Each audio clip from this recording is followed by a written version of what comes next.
नमो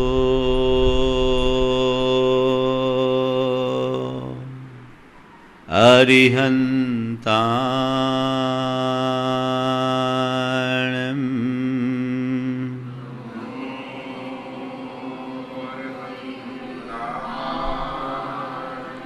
नमो सिद्धाणं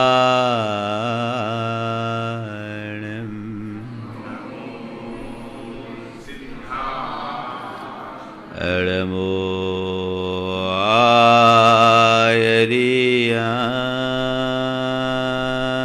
आयर्याणं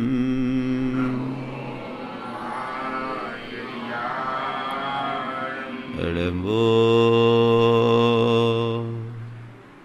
उवज्झायाणं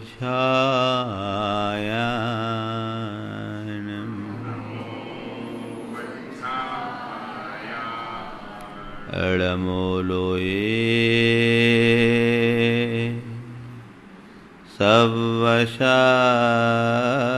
सवशाहुनं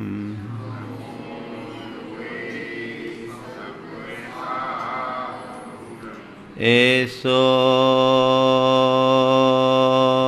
पंचेन मुयारो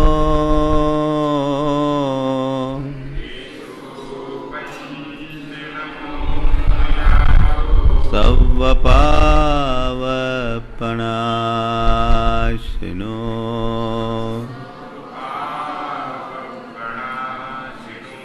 मंगलालं च सव्येसिं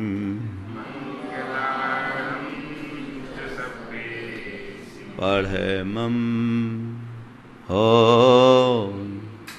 मंगलम।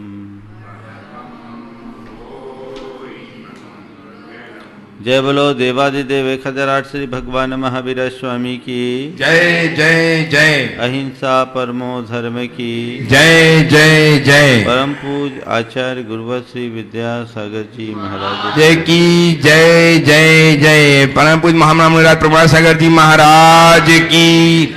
परम पूज विराट सागर जी महाराज की। हमने देखा है मकड़ा जाल बुनता है और वह जाल अपने शिकार को फंसाने के लिए बुनता है,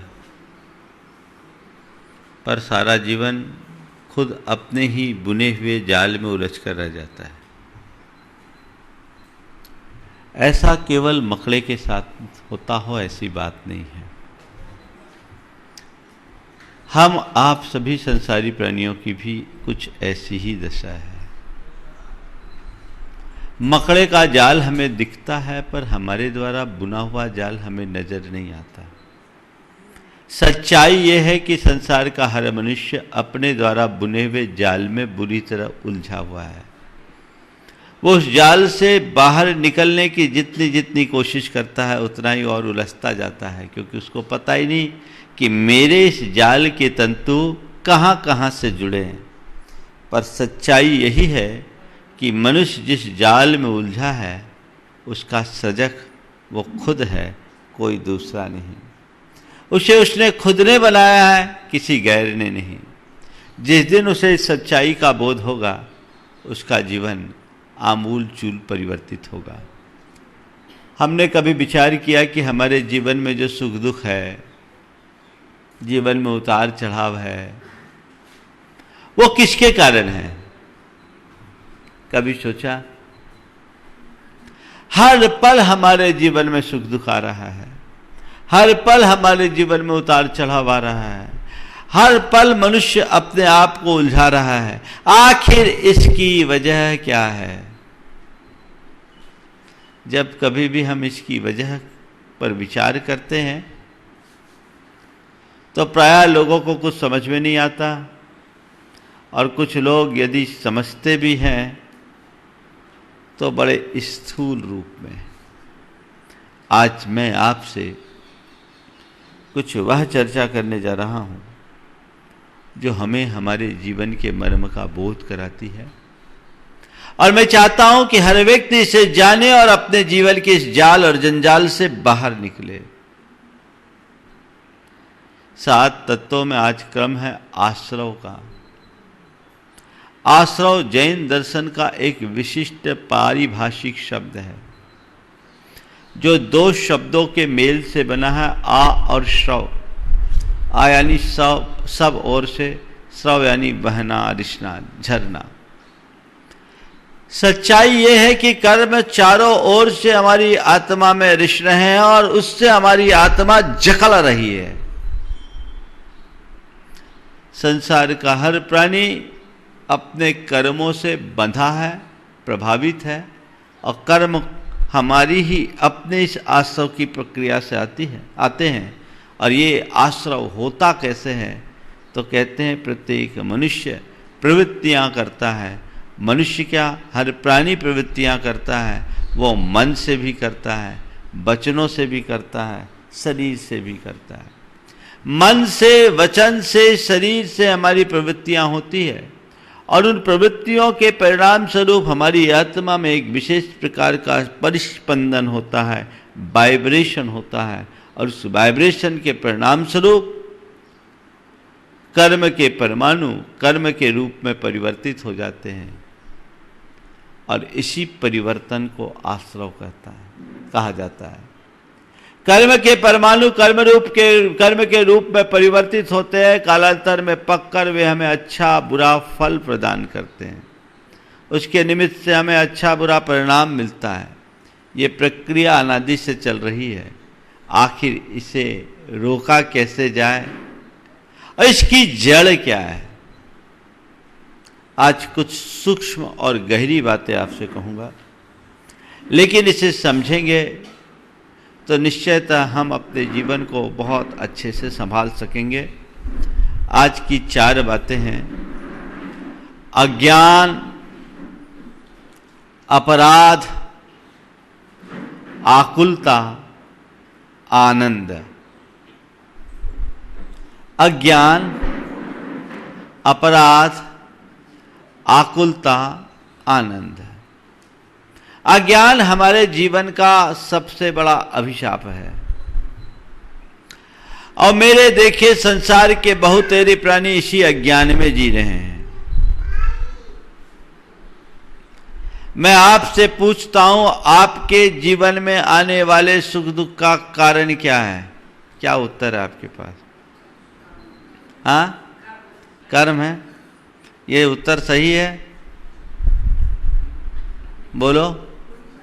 हाँ, सही है। बस यही कमी है। कमी यही है। मेरे सुख दुख का कारण कर्म है, ये कहना बड़ा स्थूल है। ये मेरे अज्ञान की भाषा है। 2 तरह की प्रवृत्तियां लोगों की होती है, 2 तरह का दृष्टिकोण हमें देखने को मिलता है। पहला दृष्टिकोण तो लोग इस विषय में ये प्रकट करते हैं कि निमित्त के कारण मेरे परिणाम बिगड़े। किसी ने गुस्सा दिलाया, उसने गुस्सा दिला दिया, उसने मेरा अहित कर दिया, उसने मुझे नुकसान पहुंचा दिया, उसने मुझे क्षति पहुंचाई, उसके कारण चोट पहुंचा। है ना ऐसी भाषा आपकी? प्रायः लोग निमित्तों को कोसते हैं। उसने किया, उसने किया, उसने किया, उसने किया, उसने किया। ये आरोप की भाषा है जिसमें उंगली सामने वाले पर उठे। ये आरोप है। उसने तुम्हें गुस्सा दिलाया, ये गलत बात। तुमने गुस्सा किया, ये सही बात। बोलो। सामने वाला चाहेगा तभी आप गुस्सा करोगे या आप चाहोगे तब गुस्सा करोगे? बोलो। जीवन का अनुभव क्या बोलता है? अगर निमित्त ही सब कुछ करे तब तो तीर्थंकर भगवंतों के सामने भी यही होना चाहिए। लेकिन तीर्थंकर भगवंत रूप राशि के धनी, लोकोत्तम, काया के धनी, कामदेव को भी पराजित कर देने वाला तेज जिनके भीतर, ऐसे तीर्थंकर परमात्मा जब ध्यान में निमग्न हुए तो आचार्य मान तुम क्या कहते हैं?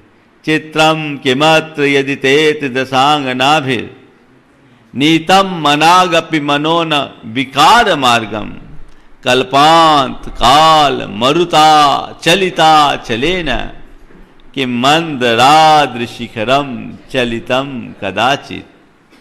क्या कहते हैं आचार्य मान तुम?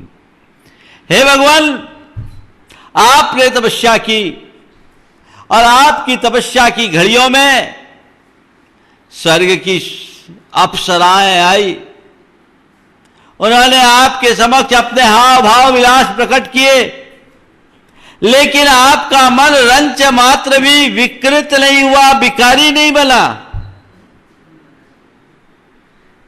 हाँ, छोटी मोटी हवा से दीपक बुझ जाए तो कोई आश्चर्य नहीं,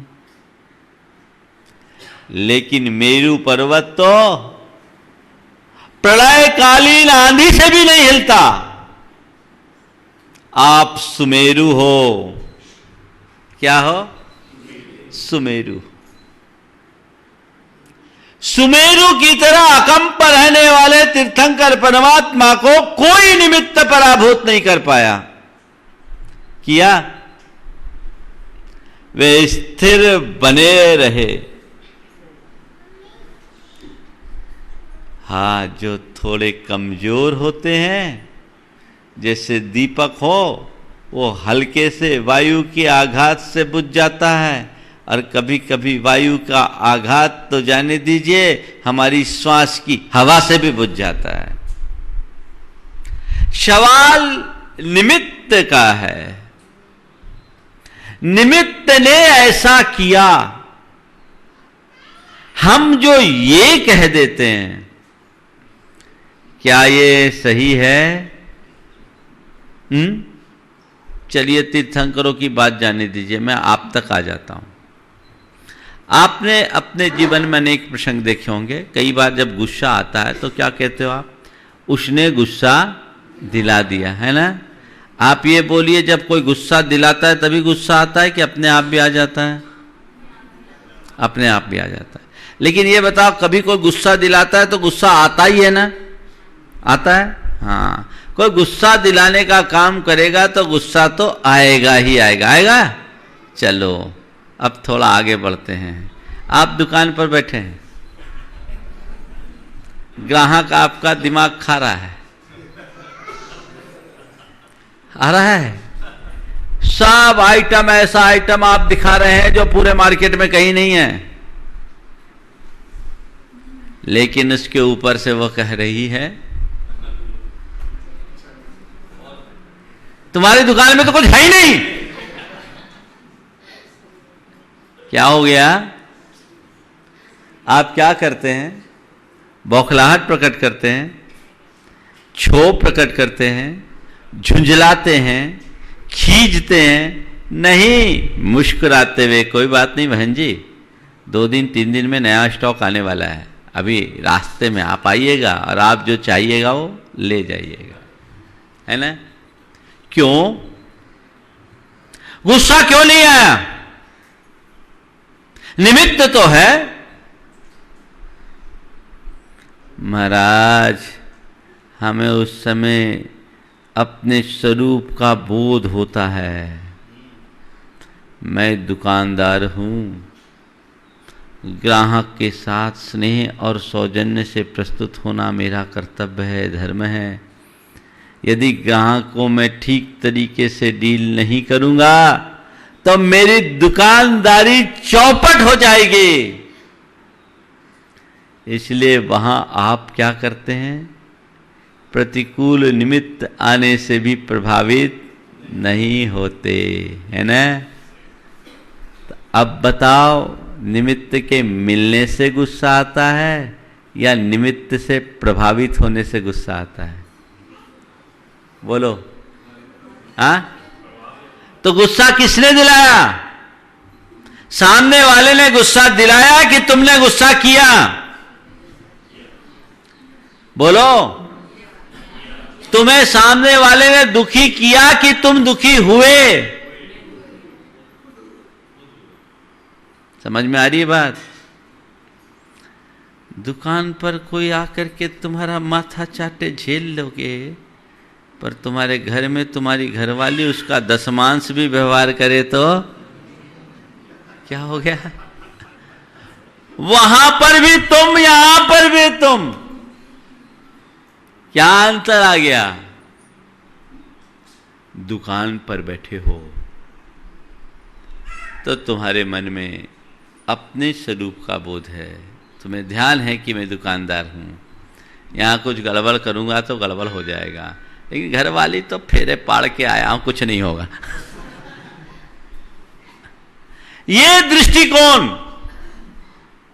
तो पहली बात जो हम लोगों की आदत है, निमित्त की तरफ जाना।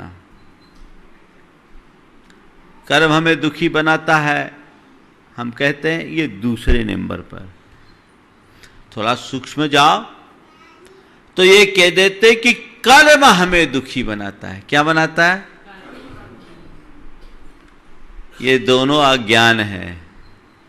तुमने आरोप लगाया व्यक्ति पर, निमित्त पर, ये भी तुम्हारा अज्ञान है। किसी निमित्त ने तुम्हें दुखी नहीं किया, तुम खुद दुखी हुए, और अब तुम कह रहे हो कर्म ने मुझे दुखी किया। कौन देता है कर्म? दुख कौन देता है? कर्म देता है ना। ये कहते हैं नहीं, ये भी अज्ञानी की भाषा है। सच्चे अर्थों में देखा जाए तो न कर्म सुख देता है न दुख देता है। कर्म भी एक निमित्त मात्र है। न तो कर्म सुख देता है न तो कर्म दुख देता है। वस्तुतः हमें सुखी और दुखी बनाता है हमारा अज्ञान प्रेरित मन। अगर कर्म दुखी करता है, कर्म की वजह से हमारे अंदर विकार आते हैं, तो संसार का हर प्राणी कर्म की कठपुतली बन करके रह जाएगा। क्योंकि कर्म और हमारा संबंध अनादि का है। कर्म का उदय आएगा, वो हमें विकारी बनाएगा, हमारे अंदर दुख होंगे, और विकार और दुख के कारण नए कर्म का आश्रय हो जाएगा, और फिर उस कर्म से बंध जाने के कारण हमारी ये प्रक्रिया चलती रहेगी। कभी मुक्त ही नहीं हो सकेंगे। आज तक किसी को मुक्ति नहीं मिलती। तो क्या होता है? कर्म हमें दुखी नहीं करता, क्योंकि कर्म अगर दुखी करे तो संसार में कोई सुखी नहीं हो सकता। एक भी संसार का प्राणी ऐसा नहीं है जो कर्म मुक्त हो, यहां तक कि तीर्थंकर भी। बोलो, तीर्थंकरों के साथ कर्म होते हैं कि नहीं होते हैं? होते हैं, होते हैं ना। कौन से कर्म होते हैं? हाँ, शुभ की अशुभ? शुभ होते हैं ना, अशुभ नहीं होते। बिल्कुल, एक बार फिर से बोलो, तीर्थंकरों के साथ शुभ होते, अशुभ नहीं होते? हाँ, होते हैं, होते हैं ना। हाँ, सही बोल रहे हैं। अशुभ कर्म, और कईयों के साथ तो ऐसे अशुभ कर्म जैसे तुम्हारे ऊपर भी कभी ना आए हो। आदिनाथ भगवान को 6 महीने तक आहार का अलाभ हुआ, अंतराय हुआ, और पारसनाथ भगवान ने तो सारे रिकॉर्ड तोड़ दिए। क्या हुआ? शुभ कर्म के उदय से आया। किसकी वजह से आया? बोलो, अशुभ कर्म के उदय से। कर्म ने उनका भी पीछा नहीं छोड़ा। कर्म किसी का पीछा नहीं छोड़ता। हम कर्म शास्त्री भाषा में कहें ना, तो असाता वेदनी का अंत 14वें गुणस्थान के आखिरी समय तक होता। उदय, समझ गए? 14वें गुणस्थान के आखिरी समय तक नहीं पिंड छोड़ता। तो फिर तो आज पार्श्वनाथ भगवान को भी दुखी होना चाहिए, आदिनाथ भगवान को भी दुखी होना चाहिए। अशुभ कर्म का उदय आने से दुख मिलता है, ये कहते हो, ये धारणा है तुम्हारी पक्की? बोलो, मैं दोहराऊं, अशुभ कर्म हमें दुखी करते हैं। बोलो सही है? बोलो नहीं है तो कौन दुखी करता है? कितने ज्ञानी हो गए आप लोग। बस इतनी ही बात समझने की है। हम लोक में ऐसा कहते हैं कि अशुभ कर्म ने हमें दुखी बनाया। नहीं, अशुभ कर्म ने तुम्हें दुखी नहीं बनाया, तुम दुखी हुए अपने परिणामों के कारण। समझ गए? और एक बात बोलूं, मेरे अशुभ कर्म का उदय ना हो ये किसी के हाथ में नहीं है क्या? बोलो, तीर्थंकरों के हाथ में भी नहीं है। चाहते तो टाल देते अशुभ कर्म को। बोलो, तो तुम क्या करते हो? भगवान के पास क्या प्रार्थना के लिए जाते हो? ईमानदारी से बोलना, क्या प्रार्थना लेकर के जाते हो? हे भगवान मेरे अशुभ कर्म टालो। भगवान कहते हैं मैं अपनी नहीं टाल पाया, तेरे क्या टालूंगा? बोलो, अशुभ कर्म को टालना भगवान के हाथ में भी नहीं है, उनने खुद के कर्म नहीं टाले। तो फिर महाराज ये तो बड़ा गड़बड़ है। गड़बड़ नहीं है, समझो, अशुभ कर्म को टालना तुम्हारे हाथ में नहीं है, लेकिन अशुभ परिणति को टालना तुम्हारे हाथ में है। अशुभ परिणाम टालना तुम्हारे हाथ में है। यदि तुमने अशुभ परिणाम टाल दिया, तुम्हारा दुख अपने आप टल गया। कर्म क्या करता है? दुखी बनाता है? नहीं, कर्म कष्ट देता है, कर्म पीड़ा देता है, कर्म दुख की सामग्री देता है, कर्म प्रतिकूल संयोग निर्मित करता है, पर कर्म दुखी नहीं बनाता। दुखी बनता है, बनाता है हमें हमारा अज्ञान प्रेरित मन। अगर मैं कहता हूं कि कर्म ने मुझे दुखी बनाया, तो ये मेरा अज्ञान है। कर्म ने दुखी नहीं बनाया, कर्म तो जड़ है, वो परद्रव्य है, वो मेरा क्या करेगा? मेरे अंदर का जो विकारी भाव है उसने मुझे दुखी बनाया। तो संत कहते उस विकारी भाव को संभाल लो। और संभालने के लिए क्या करना है? स्वरूप का ज्ञान रखो। क्या करना है? स्वरूप का ज्ञान रखना है। स्वरूप बोध होते ही विकारों पर नियंत्रण हो जाता है। ठीक वैसे ही दुकान में, जैसे दुकान में बैठे रहते हो, तुम्हें अपने स्वरूप का बोध होता है। यदि तुम कामकाजी आदमी हो, ऑफिस में हो, और तुम्हारा बॉस तुम पर चिल्ला रहा है, गर्म हो रहा है, तो भी तुम मुस्कुराते हुए जवाब देते हो, भैया क्यों, वो मेरा बॉस है, मैं इसका सबऑर्डिनेट हूं, इसके अधीनस्थ कर्मी हूं, मुझे अपनी सीमा में रहना। ये स्वरूप बोध है ना। ऐसे ही कर्म का चाहे जैसा प्रकोप क्यों न हो, चाहे जितना प्रहार क्यों न हो, चाहे जैसी मार क्यों न हो, स्वरूप का बोध रखो। मैं चेतन हूं, मैं शुद्ध आत्मा हूं, मैं शांत स्वरूप हूं, मैं सहज रूप हूं, मैं निर्विकार हूं, मैं आनंद स्वरूप हूं। जिस पल तुम्हें इस बात का बोध होगा तो क्या विकार आएगा?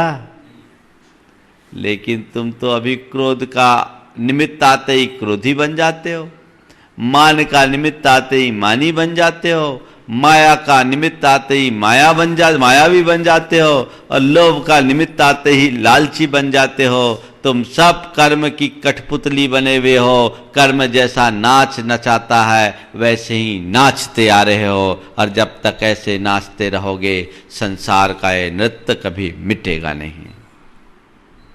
ये नाच चलता रहेगा। इस नाच का अंत करना चाहते हो तो जानो, मैं कठपुतली नहीं हूं।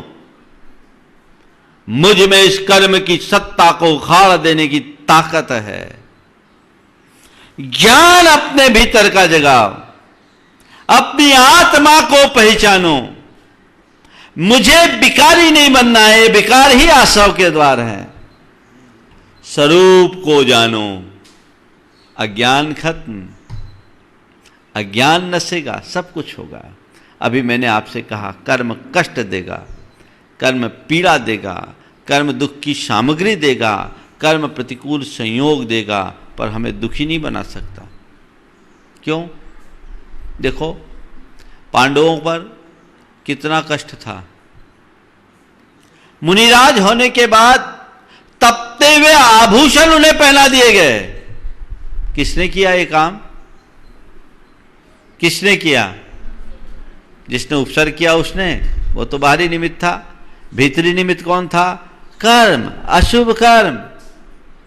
कष्ट दिया, पर क्या पांडव दुखी हुए? बोलो, क्या हुए? वो क्या हुए? कर्म ने कष्ट दिया, पर वे त्रस्त थे कि मस्त थे? क्यों हुए मस्त? किसने मस्त किया? तो कष्ट में मस्त रहा जा सकता है?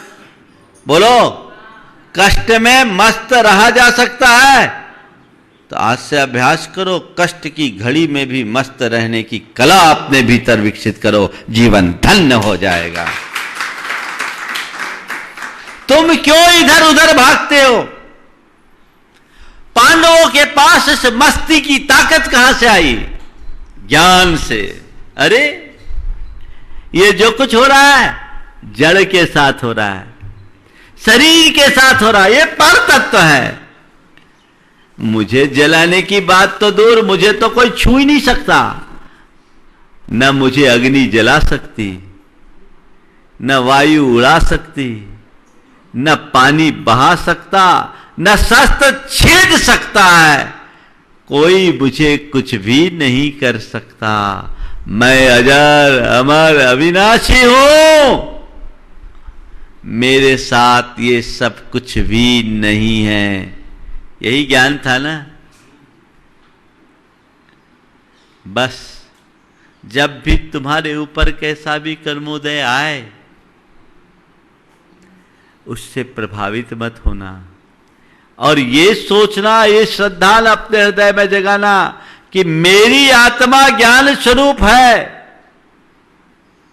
इन सब से अलिप्त है, अबद्ध है। ये जो कुछ हो रहा है वो जड़ का खेल है। मैं चेतन हूं, संयोग बन करके मेरे सामने आया है प्रतिकूल, पर मुझे उससे प्रभावित नहीं होना है। ध्यान रखना, कर्मोदय जन्य संयोगों से प्रभावित होगे तो राग द्वेष होगा, नया कर्म बंधेगा, आश्रय होगा। और उनसे अप्रभावित रहोगे तो तुम्हारे पुराने कर्म झरेंगे। बोलो, क्या चाहते हो? कर्म बांधना या झड़ाना? करते क्या हो? तो ये कब तक चलेगा क्रम? अभी तक बांधते आए महाराज, कसम खाए हैं आखिरी तक बांधेंगे। ऐसा क्या है? दृष्टि बदलिए। मुझे अपने आप को बदलना, यही कुंजी है जीवन जीने की, आनंदपूर्ण जीवन जीने की। मुझे उससे अप्रभावित रहना है। तो पहली बात, अज्ञान मुझे दुखी बनाता है। अज्ञान के कारण ही आश्रव होता है। किससे होता है? अज्ञान से। महान मुनियों के जीवन में कितने कितने प्रसंग आए, वो उससे प्रभावित नहीं हुए। चलिए मैं आपके बीच भी आ जाता हूं। कई बार आपके शरीर में वेदना होती है, होती रहती है, लेकिन उस घड़ी आपका ध्यान कहीं और होता है। तो क्या वेदना की अनुभूति होती है? हाँ? क्यों? हाँ, मतलब समझे?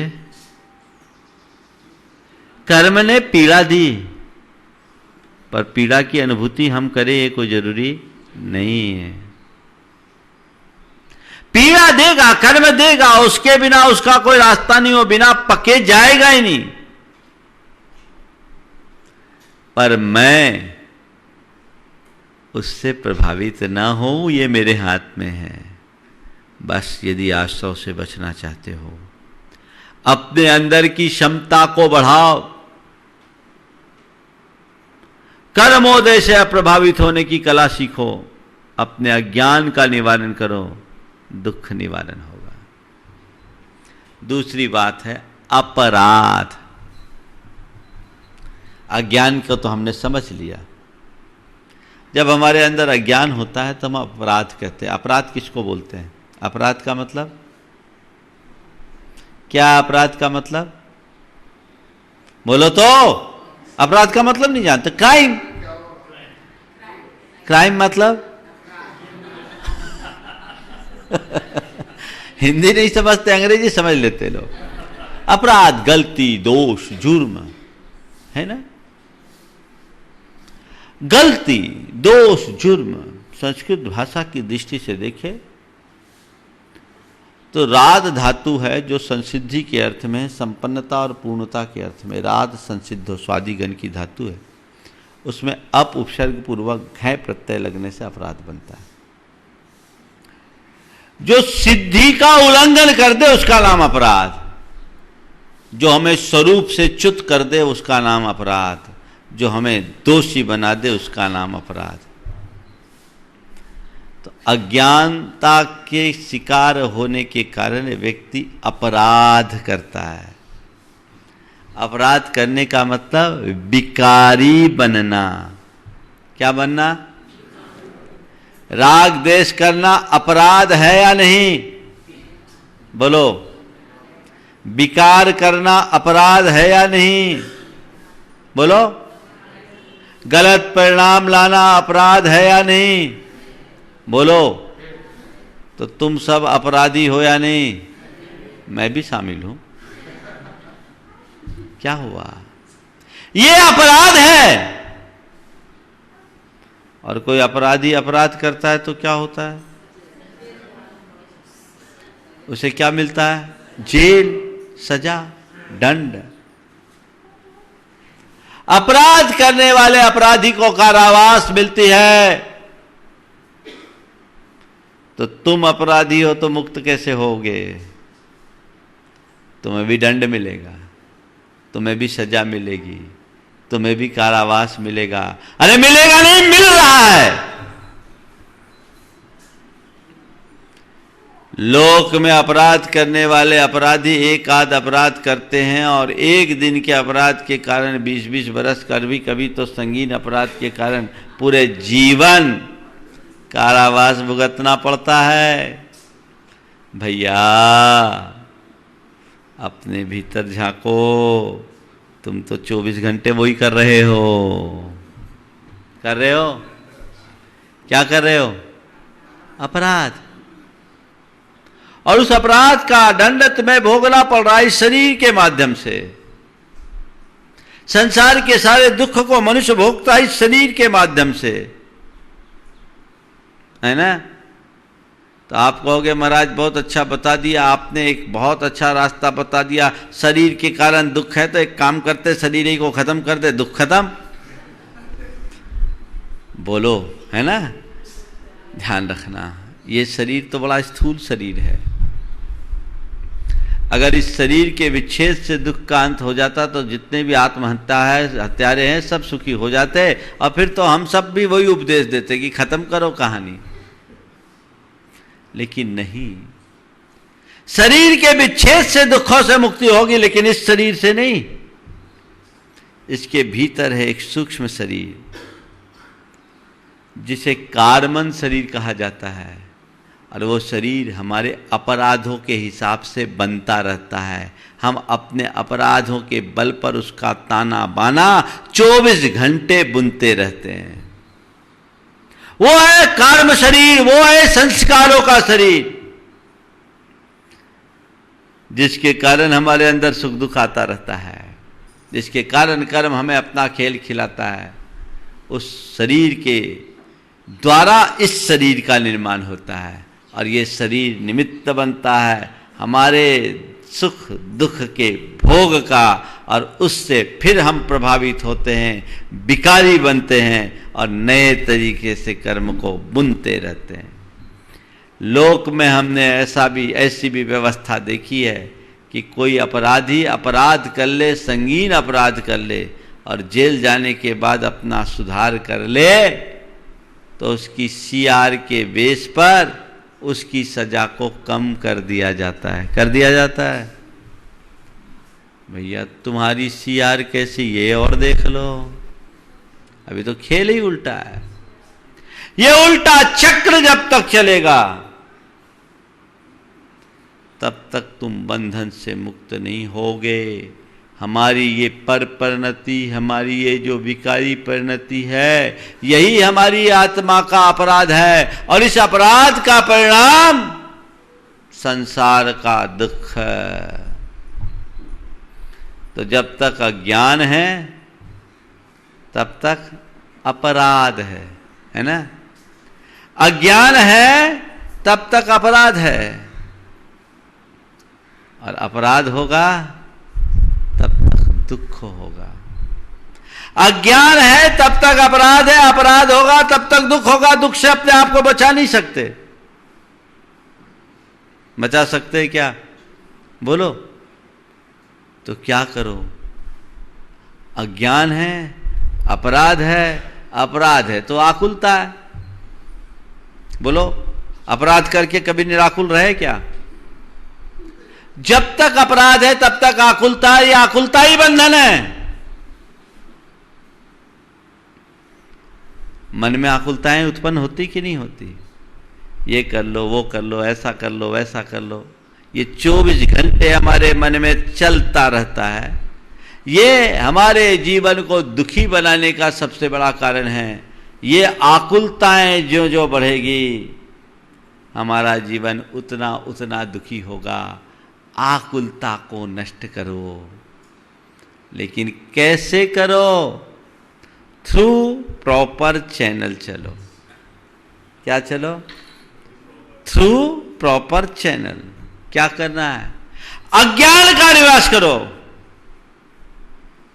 अज्ञान का विनाश करोगे, अपराध खत्म होगा। अपराध खत्म होगा तो आकुलता मिटेगी। आकुलता मिट गई तो आनंद आ जाएगा। फिर क्या कहना? जड़ में क्या है? अज्ञान। ज्ञान प्राप्त करो। पर ज्ञान का मतलब क्या? जानकारी। ध्यान रखना, जानकारी का मतलब ज्ञान नहीं, और अजानकारी का मतलब अज्ञान नहीं। अगर जानकारी को ज्ञान मानो तो दुनिया में ऐसे बहुत सारे लोग हैं जिन्हें सारी दुनिया की जानकारी है, पर जीवन की समझ बिल्कुल नहीं है। और बहुत सारे लोग हैं ऐसे जिन्हें अक्षर ज्ञान भी नहीं है, पर जीवन की समझ है। वस्तुतः जीवन की समझ का नाम ही ज्ञान है, और जीवन की नासमझी का नाम ही अज्ञान है। जीवन को जानो, जीवन की व्यवस्था को जानो, अपने स्वरूप को पहचानो। मैं कौन हूं, मेरा स्वरूप क्या है, मेरा गुण धर्म क्या है, इतना जान लेना ही क्या हो गया? ज्ञान। ज्ञान आते ही अज्ञान समाप्त। तुम्हें जिस दिन पता लग जाए मैं शुद्ध चेतन आत्मा हूं, ज्ञान स्वरूप आत्मा हूं, शांत स्वरूप आत्मा हूं, और मेरे द्वारा विकार अपनाना, क्रोधाधिक करना, ये मेरा स्वभाव नहीं, विभाव है। विभाव मेरा धर्म नहीं, अधर्म है। मुझे अधर्म नहीं करना है। आएगी आवाज अंदर से? बोलो। तो गुस्से को धर्म मानते हुए अधर्म? हाँ बोलो। तो जिस दिन तुम्हारे दिमाग में बात बैठ जाए कि गुस्सा अधर्म है तो गुस्सा करोगे। वासना अधर्म है, वासना का भाव आएगा। विकार अधर्म है, विकार भाव आएंगे, राग द्वेष अधर्म है, तुम्हारे मन में राग द्वेष बढ़ेंगे? नहीं बढ़ेंगे। पर कब? जब तुम्हारे भीतर ज्ञान प्रकट होगा तब। आचार्य कुंद कुंद कहते हैं, नादून आशवानम असुचित्तम च विवरीय भावम च, नादून आशवानम असुचित्तम च विवरीय भावम च, दुःखस्य कारणन्त्य तदो नियतिम कुणदि जीवो।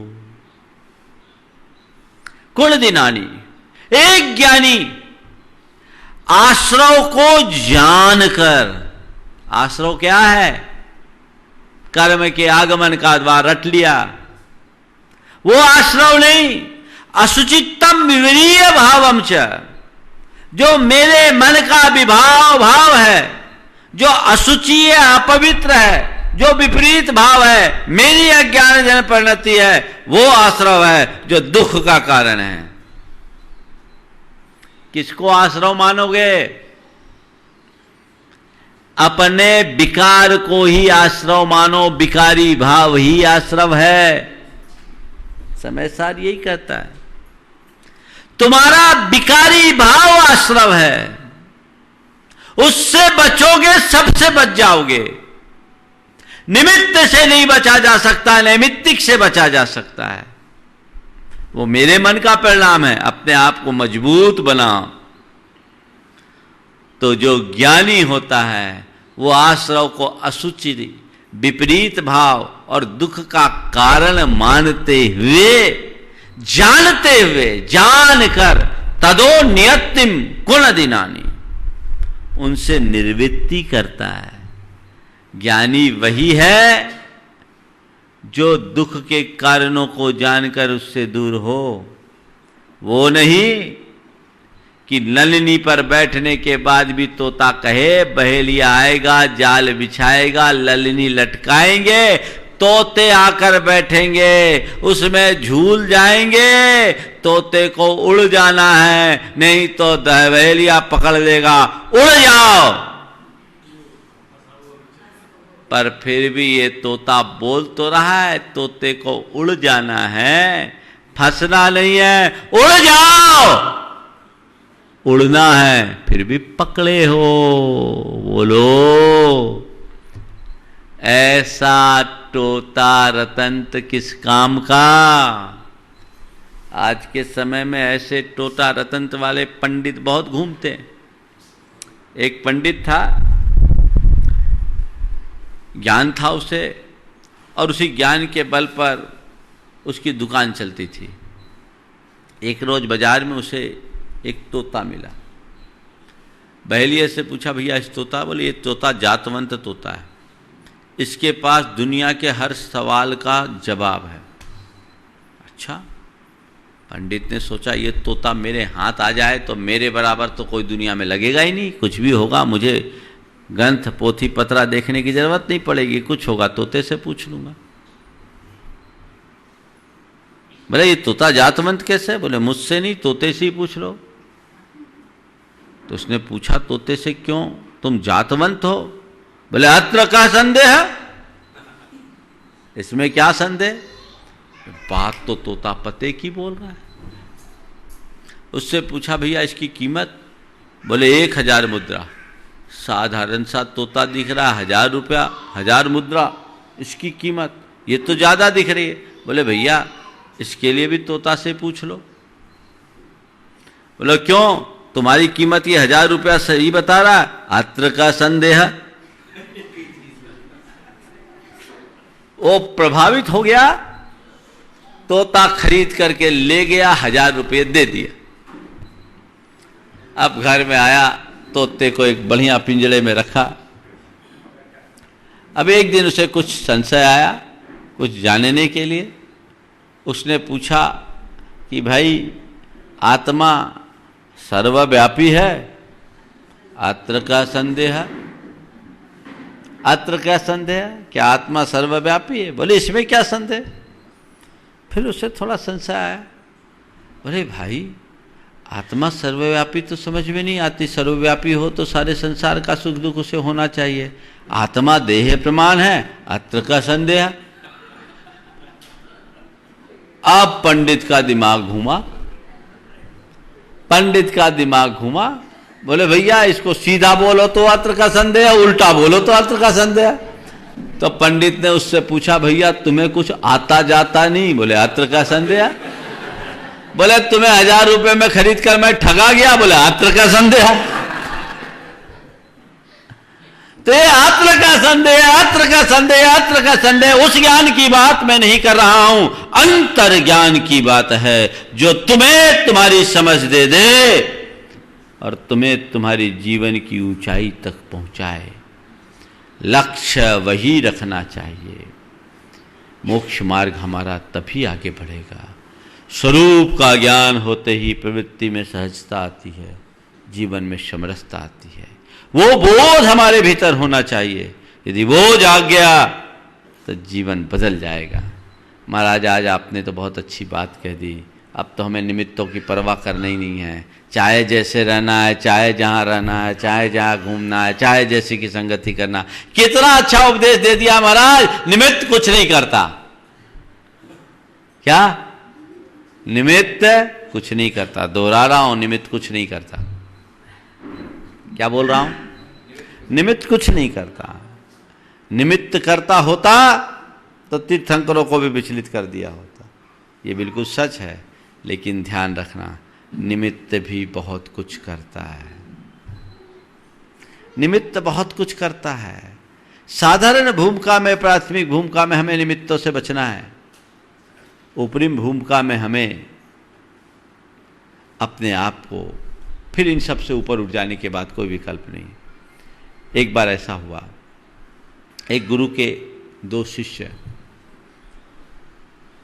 जंगल से गांव में भिक्षाचरी के लिए गए। एक शिष्य जवान था, दूसरा बूढ़ा। भिक्षाचरी करके लौट रहे थे। रास्ते में नदी पड़ी। नदी में काफ़ी उफान था। दोनों भिक्षुकों ने देखा कि एक युवती नदी की धार में बही जा रही। युवक साधु को तैरना आता था। उसने एक पल का विलंब किए बिना नदी में छलांग लगाई, तैरकर उस युवती को किनारे पर लाया और किनारे पर लाकर उसे लेटाया। उसके शरीर पर चढ़कर उसके अंदर का पानी निकाला। उसके शरीर में ठंडक थी, उसे ताप देने के लिए खुद उसके ऊपर लेट गया। अपनी शरीर की गर्मी उसे दी और शरीर की गर्मी से उसके अंदर कुछ चेतना सी आई। जब होश में आई तो चली। अब यह बूढ़ा साधु तो बौखला गया। ये तो भ्रष्ट हो गया, तू भ्रष्ट हो गया। युवती को अपनी छाती से लगा लिया, युवती के ऊपर चढ़ गया, इतनी देर तक लेटा रहा, तू अपने शरीर की गर्मी उसे दिया। बड़बड़ाना शुरू। पर वो युवा साधु सच्चा साधु था। उसने एक भी बात का प्रतिवाद नहीं किया। पहुंचा। बूढ़े साधु ने जाकर गुरु से उसकी पूरी शिकायत करी। गुरु ने सब कुछ सुन लिया। सुनने के बाद दूसरे दिन उसी जवान साधु से कहा कि जाओ, आज तुम्हें भिक्षा लेने जाना है और उसी युवती के घर जाना है जिसे कल तुमने बचाया। भिक्षा लेने जाना और उसी युवती के घर जाना है जिससे तुमने कल बचाया। शिष्य जाने को हुआ। बूढ़ा साधु का, महाराज भ्रष्ट हो जाएगा। कल का तो खेल आपने देखा नहीं, मैंने आपको बताया, तो बर्बाद हो जाएगा। गुरु ने सुना और अनसुना कर दिया। शिष्य सहज भाव से भिक्षाचरी किया और लौट कर आ गया। अब की बार बूढ़े से साधु से रहा नहीं गया। उसने कहा, महाराज धन्य हो गया। अगर ऐसी बात थी, इस जवान को क्यों भेजा, मुझ बूढ़े को भेजा जाता। गुरु ने कहा, ठीक है, एक काम करो। पास में 2 नारियल रखे थे। पहला नारियल बूढ़े को दिया, बोला इसे फोड़ो। फोड़ा, नारियल के 2 टुकड़े हो गए। पहला नारियल फोड़ा, नारियल के 2 टुकड़े हो गए। फिर दूसरा नारियल दिया, बोले इसे फोड़ो। फोड़ा, साबुत गिरगोला निकल गया। पहले नारियल को फोड़ा, उसके 2 टुकड़े हो गए। दूसरा नारियल फोड़ा, उसका साबुत गिरगोला निकला। गुरु ने उनसे पूछा, इसका रहस्य जानते हो? इसका रहस्य जानते हो? बोले ने कहा, महाराज पहला नारियल फूट गया क्योंकि वो कच्चा था, और दूसरा नारियल में अटूट गिरगोला निकला क्योंकि वो पक्का था। पहला नारियल फूट गया क्योंकि वो कच्चा था, और दूसरा नारियल से अटूट अखंड गिरगोला निकला क्योंकि वो पक्का था। गुरु ने समझाया कि बस मैं यही कहता हूं, जैसे कच्चा नारियल फूट जाता है, टूट जाता है, वैसे ही कच्चा साधक भी टूट जाता है, लेकिन जो पक्का नारियल होता है वैसे ही पक्का साधक होता है। पक्का साधक पक्के नारियल की तरह कितना भी प्रहार हो अटूट बना रहता है, अटूट बना रहता है।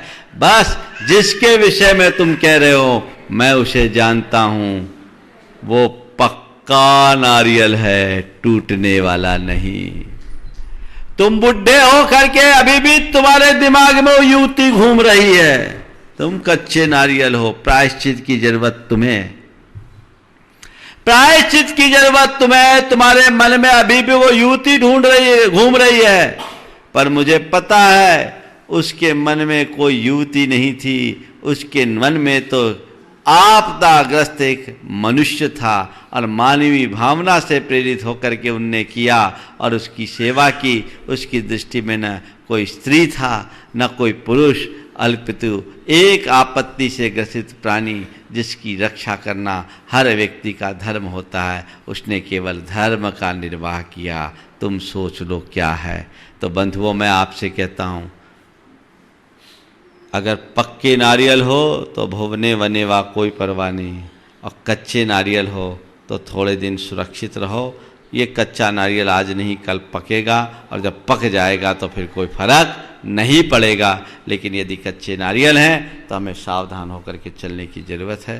तो हमारे अंदर के विकार ही आश्रव है, उस विकार के निवारण के लिए हमें ज्ञान प्राप्त करना है, और ज्ञान के बल पर अपने जीवन को आगे बढ़ाना है। निमित्तों को कोसना बंद करें, कर्म कर्म कर्म के गीत गाना भी हम छोड़े, ये बहुत स्थूल बात है। अपने आत्मा के धर्म को पहचाने, आत्मा के स्वरूप को पहचाने। यदि हम उसे पहचान लेते हैं तो हमारे जीवन की दिशा दशा सब परिवर्तित होगी। समय आप सबका हो रहा है। महाराज श्री मंगल भावना आप सबके बीच प्रस्तुत करेंगे। यहीं पर विराम। बोलिए परम पूज आचार्य गुरुवर श्री विद्यासागर जी महाराज की जय। जय जय परम पूज प्रमाण सागर जी महाराज की। मंगल मंगल होय जगत में सब मंगलमय होय। मंगल मंगल होय जगत में सब मंगलमय हो। इस धरती के हर प्राणी का मन मंगलमय होय। इस धरती के हर प्राणी का मन मंगलमय हो। कहीं क्लेश कालेश रहे ना दुख कहीं भी हो। कहीं क्लेश कालेश रहे ना दुख कहीं भी हो।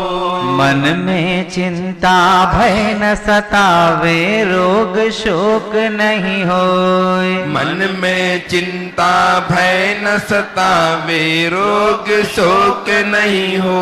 नहीं वैर अभिमान हो मन में क्षोभ कभी नहीं होय। नहीं बैर अभिमान हो मन में क्षोभ कभी नहीं हो।